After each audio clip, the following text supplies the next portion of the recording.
नमस्कार प्यारे विद्यार्थियों, महात्मा गांधी पीजी कॉलेज की ऑनलाइन कक्षाओं में आपका स्वागत है। हम पढ़ रहे थे बीए द्वितीय वर्ष के अंतर्गत इम्पोर्टेंट प्रश्नों को, और इसके अंतर्गत अगर हम बात करें तो विगत कक्षाओं में विगत कक्षाओं में बिहारी और केशव दास के बारे में चर्चा कर चुके हैं। आज हम देवदत्त द्विवेदी कि जो परीक्षा की दृष्टि से इम्पोर्टेंट पद हैं उनका अध्ययन करेंगे। आशा करता हूँ आप सभी मेरे द्वारा भेजे जा रहे वीडियो का अध्ययन कर रहे होंगे और परीक्षा के लिए पूरी तैयारी में जुट गए होंगे। आइए आज हम देवदत्त द्विवेदी, जिनको देव के नाम से जाना जाता है, जो रीतिबद्ध काव्यधारा के कवि हैं, उनके कुछ महत्वपूर्ण पद जो हमारे परीक्षा के लिए इम्पोर्टेंट है उनको हम देखते हैं। देखिए, सबसे पहला जो इम्पोर्टेंट पद है वो है जागे न काम न क्रोध विरोध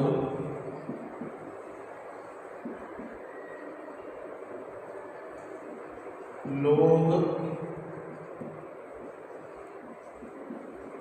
सुबह नहीं शोभ को छाओ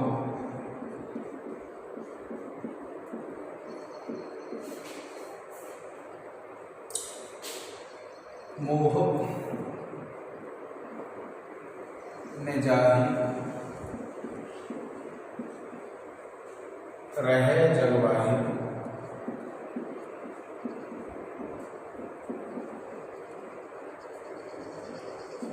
रहे जलवायु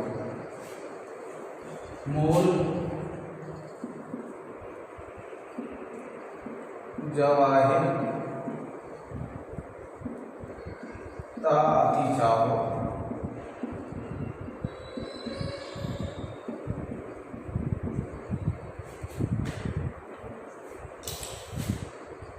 बानी पुनीत जो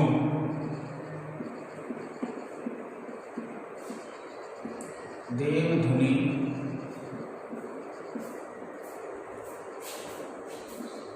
रस आरड सार के गुणगाओ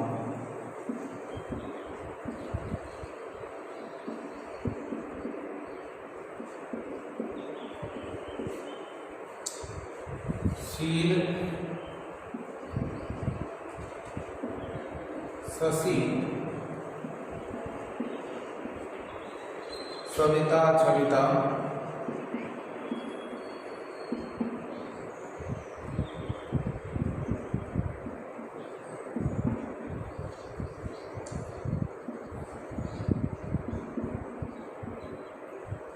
कविता ही रचे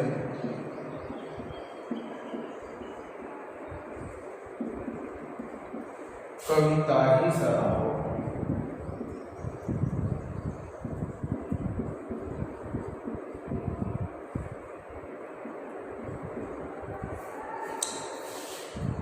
ये आपका इम्पोर्टेंट एक पद है जो कवि देव द्वारा रचित है। आइए इसका अध्ययन करते हैं। सबसे पहले हमको देखना है, हम जब प्रसंग व्याख्या करेंगे तो हमको लिखना होता है संदर्भ। क्या लिखना होता है? संदर्भ। और संदर्भ में आपको, जैसा कि मैं आपको बताता आया हूँ, विवरण चिन्ह लगाएंगे, एक लाइन खाली छोड़ेंगे और इस लाइन को खाली छोड़ेंगे और यहाँ से लिखना शुरू करेंगे।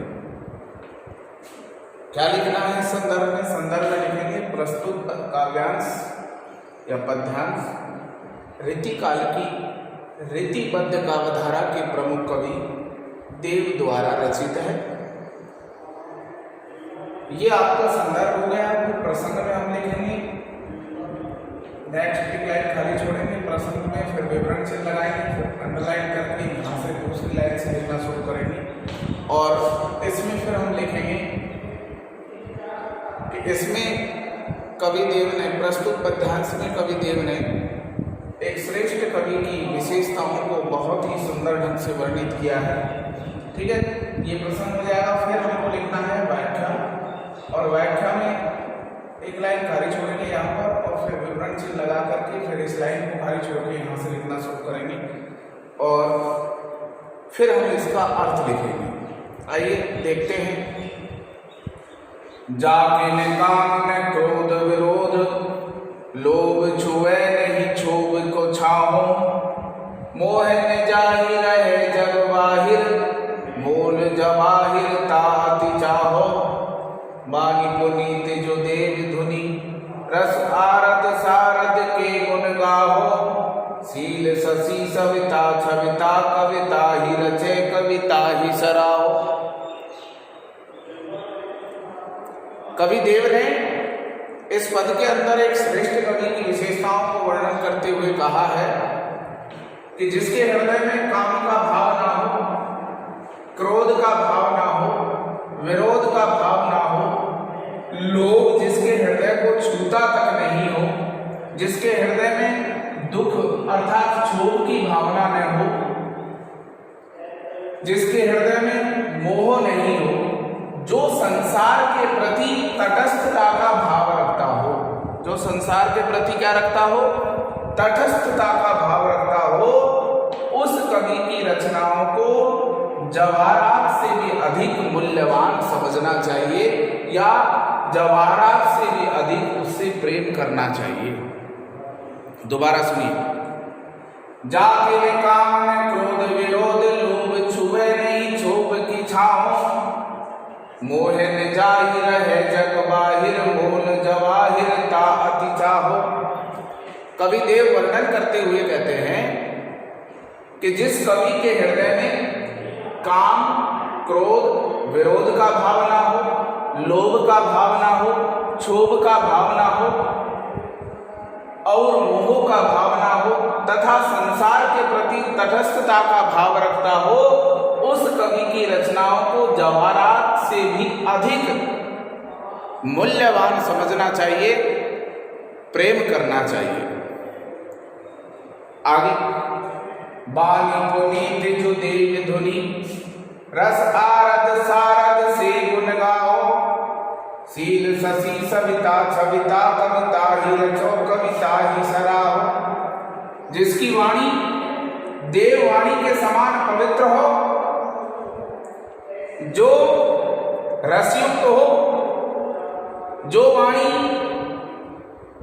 बुद्धि के दाता गणेश जी और शारदा के गुणों का गुणगान करने वाली हो, जिसमें चंद्रमा के समान शीलता हो, जिसमें सूर्य के समान तेजस्विता हो, ऐसे कवि की कविताओं की क्या करनी चाहिए? प्रशंसा करनी चाहिए। सराहो, सराहो मतलब प्रशंसा करना। दोबारा सुनिए। बानी पुनीत, बानी यानी वाणी, पुनीत यानी पवित्र, जो जैसे कैसे देव धुनि, जैसे देवताओं की वाणी पवित्र है वैसी उसकी वाणी पवित्र होनी चाहिए, रसयुक्त होनी चाहिए, जो गणेश और सरस्वती के गुणों का गुणगान करती हो, जिसमें चंद्रमा के समान शीलता हो, सूर्य के समान तेजस्विता हो, ऐसे कवि की कविताओं की क्या करनी चाहिए? प्रशंसा करनी चाहिए। एक श्रेष्ठ कवि की विशेषताओं को इसमें वर्णित किया गया है। आइए एक बार पुनः हम पूरे को देखते हैं। जाके न काम न क्रोध विरोध, लोभ छुए नहीं क्षोभ को छाओ, मोह न जाहि रहे जग बाहिर, मूल जवाहिर ता अति चाहो। बानी पुनीत जो देव धुनि, रस आरद सारद के गुण गाहो, सील शशि सविता छविता, कविता ही रचे कविता ही सराहो। कविदेव एक श्रेष्ठ कवि की विशेषताओं का वर्णन करते हुए कहते हैं कि जिस कवि के हृदय में काम क्रोध और विरोध का भाव ना हो, लोभ का भाव ना हो, क्षोभ का भाव ना हो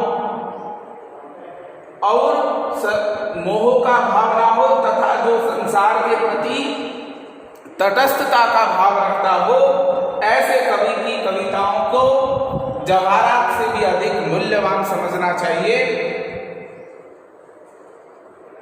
ऐसे कवि की वाणी देवताओं के देववाणी के समान पवित्र हो, ऋषियुक्त हो, नारद हो, गणेश और सरस्वती के गुणों का गुणगान करने वाली हो, जिसकी वाणी में चंद्रमा के समान शीलता हो, सूर्य के समान तेजस्विता हो, ऐसे कवि द्वारा रची हुई कविताओं की हमेशा प्रशंसा करनी चाहिए। ठीक है, तो ये हो जाएगी इसकी व्याख्या। अब हमको विशेष लिखना है, तो विशेष में ध्यान रखें। सबसे पहले तो इसकी भाषा की बात करें तो भाषा इसमें ब्रज है। दूसरी बात छंद की बात करें तो छंद सवैया है। तीसरी बात, अगर मान लीजिए हम अलंकार की बात करें, अलंकार में अगर हम देखें तो अनुप्रास है, 6 वर्ण की आवृत्ति, कै वर्ण की आवृत्ति, अंत में हो तो अंत्यानुप्रास हो गया। इसके अलावा जो शब्द आने की वजह से, उदाहरण, इसके अलावा शील शशि चंद्रमा के समान यानी उपमा अलंकार है, सविता छविता अर्थात सूर्य के समान तेजस्विता। तो कुल मिलाकर के अनुप्रास, उदाहरण और उपमा अलंकार इसमें देखने को मिलते हैं। और एक पॉइंट हम लिख देंगे कि इसमें कवि देव ने एक श्रेष्ठ कवि की विशेषताओं को वर्णित करने का प्रयास किया है। इस तरीके से हम इसकी सप्रश्न व्याख्या कर लेंगे। आप सभी स्क्रीनशॉट ले लीजिए इसका, फिर हम नेक्स्ट पद की ओर बढ़ते हैं।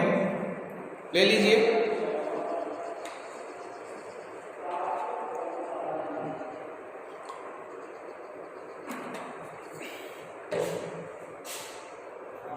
नेक्स्ट जो पद है हमारा इंपॉर्टेंट, उसको देखते हैं।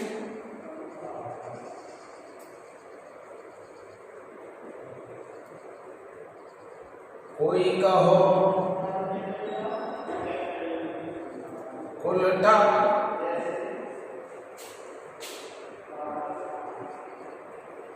कुलीन अकुलीन कहो,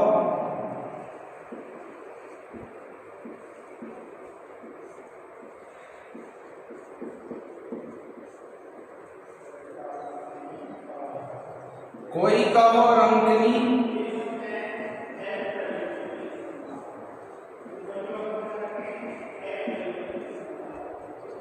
कलंकनी को नारी हो,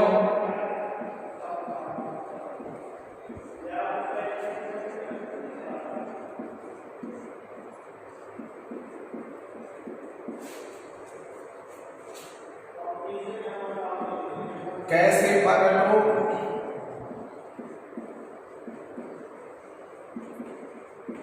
नरलोकन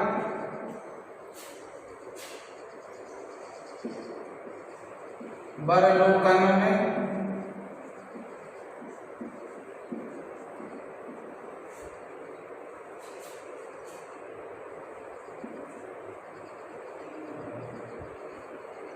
लीन हो, मैं आलोक लोक निकलते ज्ञानी हो,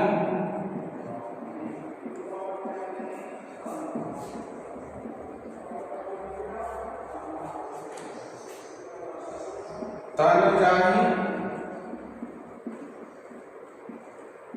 मन जाही,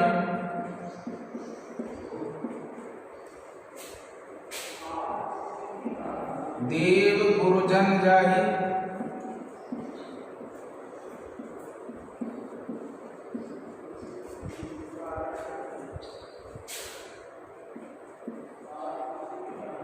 जीव चुन जाही,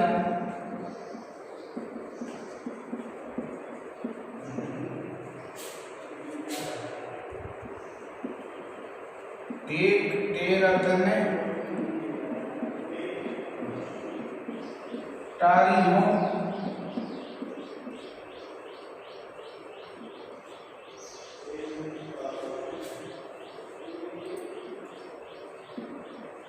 वृंदावन वारी बनवारी के मुकुटवारी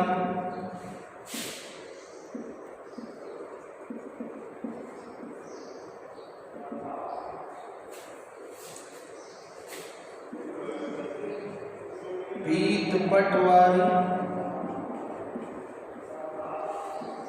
वाही मूर्ति पे वारी हूं। ये हमारा दूसरा पद है। ध्यान से सुनने की कोशिश करें। कोई कहो कुलटा अकुलीन, कोई कहो कुलटा कुलीन अकुलीन, कहो रंकनी कलंकनी कुनारी हो।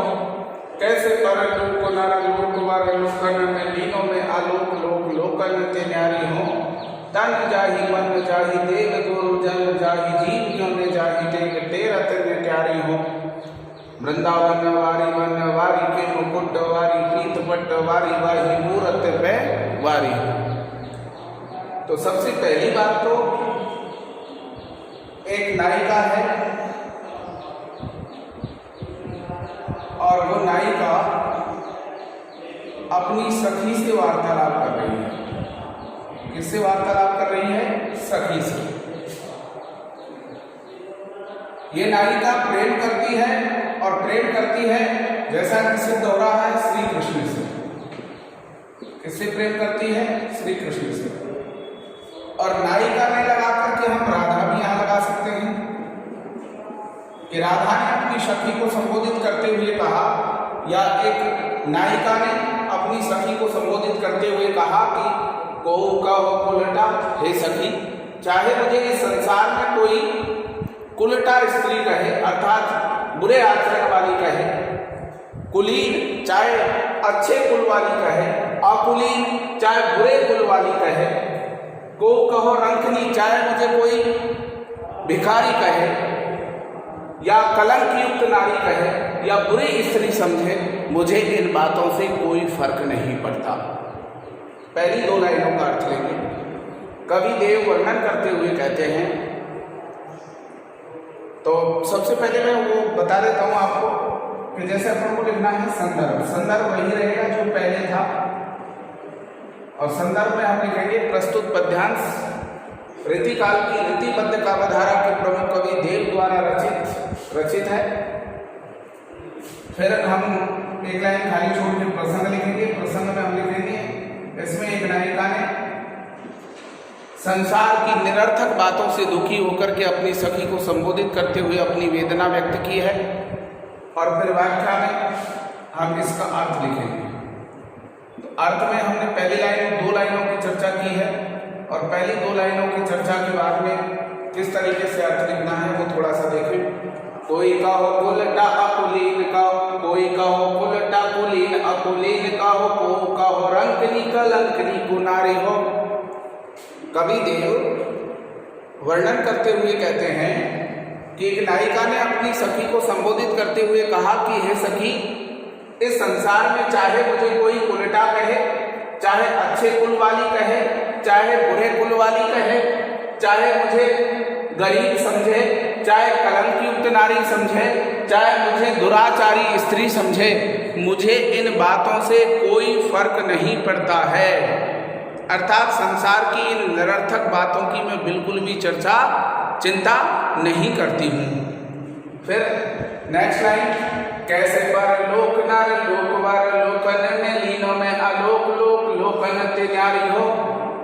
न तो मुझे इस लोक के बिगड़ने की चिंता है, लोक यानी किस लोक, न तो मुझे इस लोक के बिगड़ने की चिंता है, न ही मेरे परलोक बिगड़ने की चिंता है, और न ही किसी अन्य श्रेष्ठ लोक, वर मतलब श्रेष्ठ, न ही किसी अन्य श्रेष्ठ लोक के के बिगड़ने की चिंता है, क्योंकि मैंने इन सभी लोकों से श्रेष्ठ जो श्री कृष्ण की भक्ति का लोक है, या इन सभी लोकों से अलग जो श्री कृष्ण की भक्ति का लोक है, उसका चयन कर लिया है। चारों लाइनों को एक साथ देखें। कोई कहो कुलटा अकुल, कोई कहो कुलटा कुलीन, अकुलीन कहो कहो रंकनी कलंकनी कुनारी हो। कैसे पर लोक नर लोक वर लोकन में लीनो में आलोक लोक लिखन ते न्यारी हो। कवि देव वर्णन करते हुए कहते हैं, एक नायिका ने अपनी सखी को संबोधित करते हुए कहा कि हे सखी, चाहे मुझे इस संसार में कोई उल्टा कहे, अच्छे कुल वाली कहे, बुरे कुल वाली कहे, गरीब कहे, कलंक युक्त नारी कहे, या दुराचरण से युक्त स्त्री कहे, मुझे संसार की इन निरर्थक बातों की बिल्कुल भी परवाह नहीं है, चिंता नहीं है। मुझे न तो इस लोक के बिगड़ने की चिंता है, न परलोक के बिगड़ने की चिंता है, और न ही किसी अन्य श्रेष्ठ लोक के बिगड़ने की चिंता है। मैंने इन सभी लोकों से श्रेष्ठ या अलग जो श्री कृष्ण की भक्ति का लोक है, उसका चयन कर लिया है। ठीक है, आगे चलते हैं। तन जाहि मन जाहि देव गुरु जन जाहि जीव जो न जाहि टेक टेरत नेटारी हो। चाहे मेरा शरीर नष्ट हो जाए, चाहे मेरा मन नष्ट हो जाए, अर्थात तन और मन पूरी तरह से बर्बाद हो जाए, गुरुजन अर्थात देवता और गुरुजन जो है मेरी इस हरकत से नाराज हो जाए, चाहे मेरे जीव क्यों न जाए, अर्थात चाहे मेरे प्राण ही क्यों न निकल जाए, लेकिन मैंने श्री कृष्ण की भक्ति की जो प्रतिज्ञा ली है, वह टालने से भी नहीं टाली जा सकती। वृंदावन वारी अर्थात वृंदावन के वनों में विचरण करने वाले, मुकुटवारी मोर पंखों का मुकुट धारण करने वाले, पीले वस्त्र धारण करने वाले उस श्री कृष्ण की सुंदर मूरत पर मैं अपने आप को न्योछावर करती हूं। एक बार दोबारा सुनिए। तन जाहि मन जाहि देव गुरु जन जाहि जीव क्यों न जाहि टेक टेरत नेटारी हो। वृंदावन वारी वन वारी के मुकुट वारी पीत पट वारी बाही मूरत पे वारी हो। उस नायिका ने अपनी सखी से कहा कि हे सखी, चाहे मेरा तन मन नष्ट हो जाए, देवता नाराज हो जाए, गुरुजन नाराज हो जाए, मेरे प्राण ही क्यों ना चले जाएं, लेकिन मैंने मेरे जीवन में जो श्री कृष्ण की प्रेम भक्ति करने की प्रतिज्ञा ली है, वह टालने से भी नहीं टाली जा सकती। हे सखी, वृंदावन के वनों में विचरण करने वाले, सिर पर मोर पंखों का मुकुट धारण करने वाले, पीले वस्त्र पहनने वाले उस श्री कृष्ण की सुंदर मूरत पर मैंने अपने आप को न्योछावर कर दिया है। ठीक है, तो इस तरीके से हमको इसकी क्या करनी है, सप्रसंग व्याख्या करनी है। अब हमको लिखना है लास्ट में विशेष। विशेष की अगर हम बात करें तो भाषा आपकी ब्रज है। छंद की बात करें तो छंद कवित्व है। अगर हम मान लीजिए रस की बात करें तो श्रृंगार है। अगर हम गुण की बात करें तो माधुर्य है।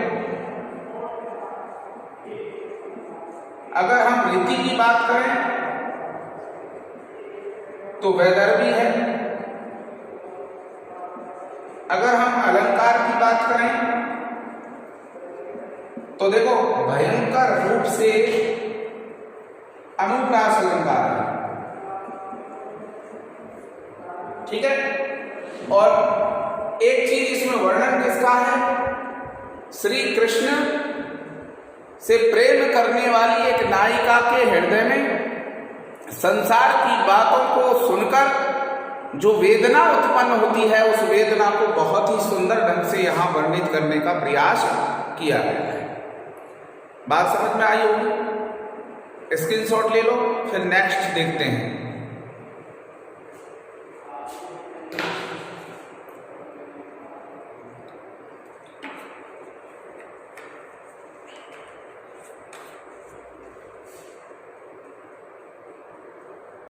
नेक्स्ट जो हमारा इंपॉर्टेंट पद है उसकी बात करते हैं। राव रहो, रूप रहो,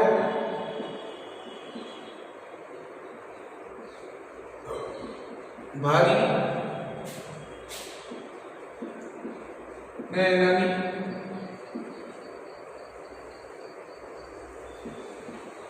बैननी के रस, सौ श्रुति सानो,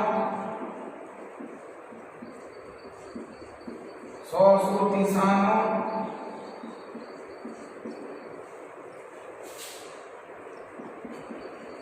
गात में देखत, गात तुम्हारी,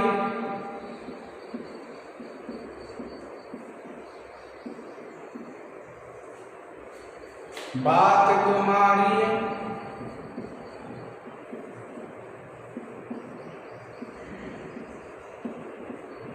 बात बखानो,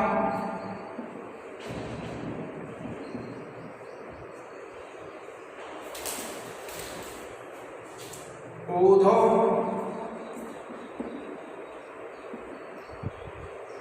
यहाँ हरिसो कहियो,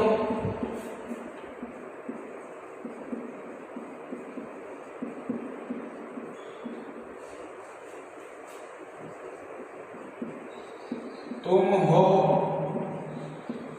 ने यहाँ, यह हो नहीं मानो,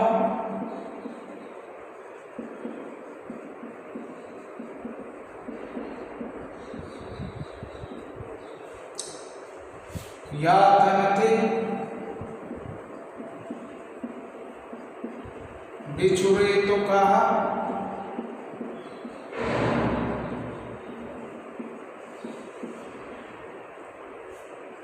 मनते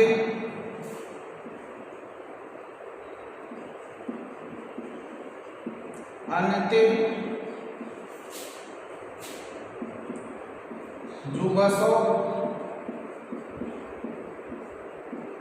तब जानो।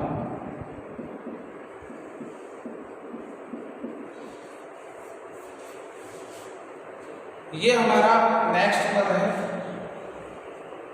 इसमें जो वर्णन है उसकी चर्चा करते हैं। सबसे पहले संदर्भ में वही लिखेंगे जो पूर्व के पदों में लिखा है। प्रस्तुत पद्यांश रीतिकाल की रीतिबद्ध काव्यधारा के प्रमुख कवि देव द्वारा रचित है।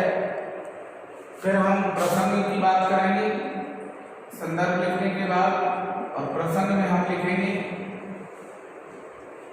प्रस्तुत पद्यांश में गोपियों ने श्री कृष्ण के मथुरा चले जाने के बाद उद्धव के समक्ष अपने हृदय की वेदनाओं को मार्मिक ढंग से वर्णित किया है।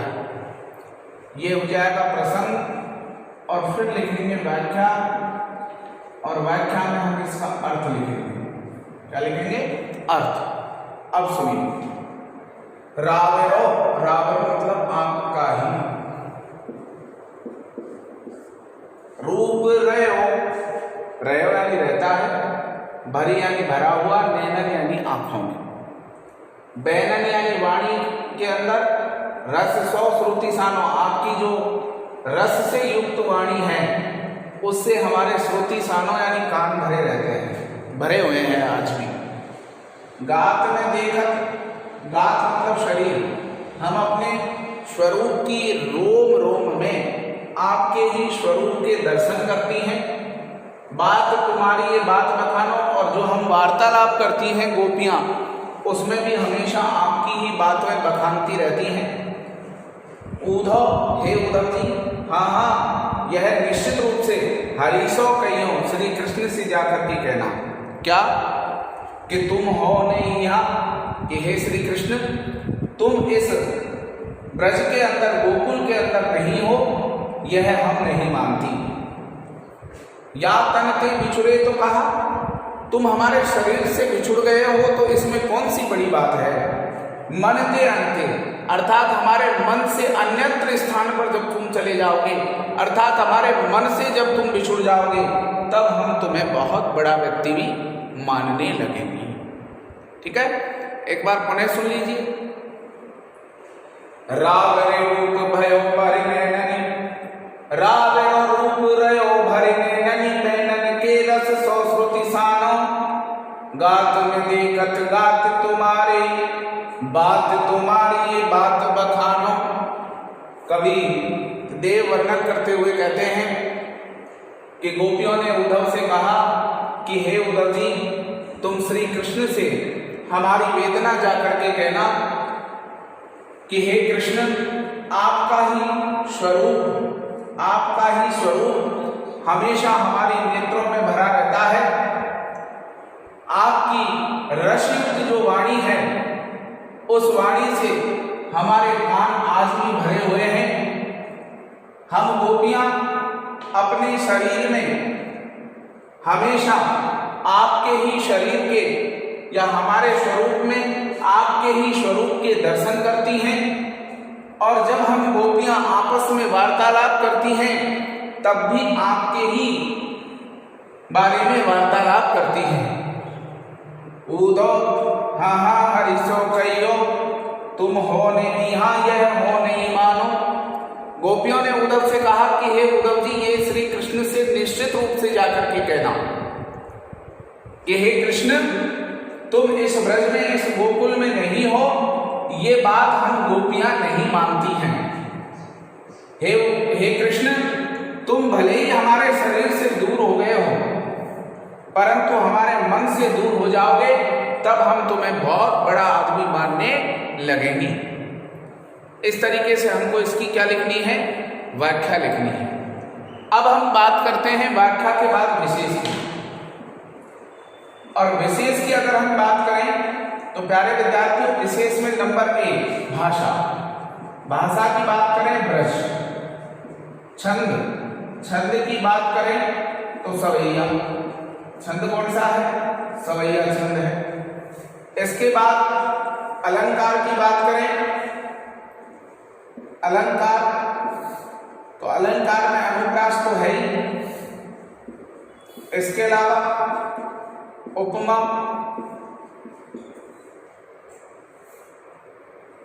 इसके अलावा रस की बात करें तो श्रृंगार, और श्रृंगार में भी वियोग श्रृंगार।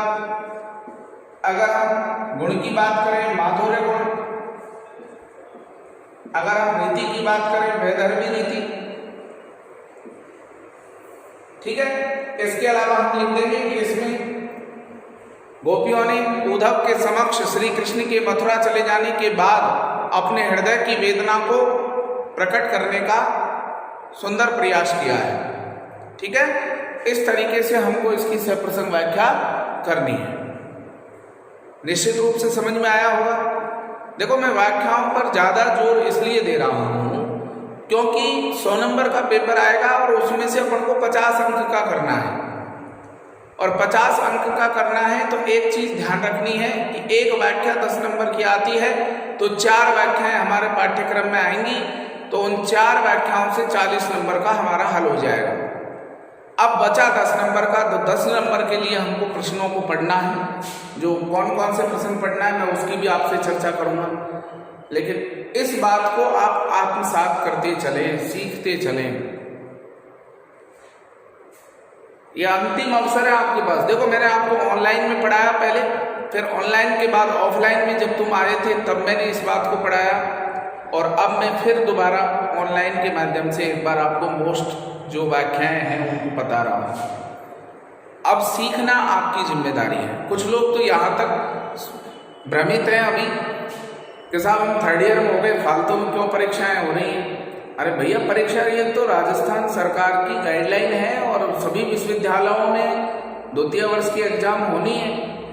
एक बार आप मलाई खा चुके हो, बार बार थोड़ी ना खाएंगे। एक बार आपको प्रमोट किया जा चुका है अब आपको प्रमोट नहीं, आपको परीक्षा देनी पड़ेगी।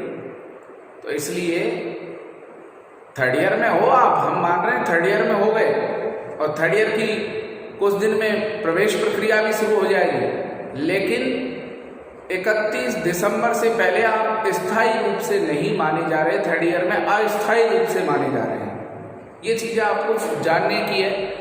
बार बार फ़ोन करके, मैसेज करके अलग अलग अध्यापकों से इस बात पर डिस्कस किया जाता है कि क्यों परीक्षाएं हो रही हैं। अरे परीक्षा होगी और आपको तैयार करना है, बहुत इजी है। जहां आपको पूरा पेपर हल करना था उसमें से 50 का करना है, तो आप बिल्कुल निश्चिंत होकर के पढ़ाई पे ज़्यादा फोकस करें।